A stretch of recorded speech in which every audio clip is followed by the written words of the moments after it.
আসসালামু আলাইকুম। দেশ বিদেশের সংবাদ নিয়ে আমি আছি আপনাদের সাথে। বর্তমানে সামাজিক যোগাযোগ মাধ্যম এবং কিছু আন্তর্জাতিক সংবাদ মাধ্যমে ইসরায়েলি প্রধানমন্ত্রী বেনিয়ামিন নেতানিয়াহুর মৃত্যু বা গুরুতর আহত হওয়ার খবর নিয়ে ব্যাপক তোলপাড় চলছে। কিন্তু এই খবরের সত্যতা কতটুকু? চলুন জেনে নিই বিস্তারিত। গত কয়েকদিন ধরে ইরানের আধা সরকারি সংবাদ সংস্থা তাসনিম নিউজ দাবি করছে যে নেতানিয়াহুকে সাম্প্রতিক সময়ে কোনো ভিডিও বার্তায় বা সরাসরি জনসমক্ষে দেখা যাচ্ছে না।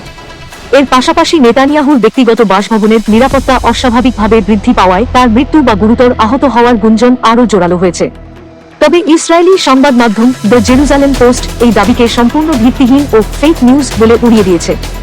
ইসরায়েলি কর্তৃপক্ষের মতে, যুদ্ধকালীন পরিস্থিতিতে নিরাপত্তার খাতিরে প্রধানমন্ত্রীর চলাফেরা ও ভিডিও বার্তার ধরনে পরিবর্তন আনা হয়েছে মাত্র।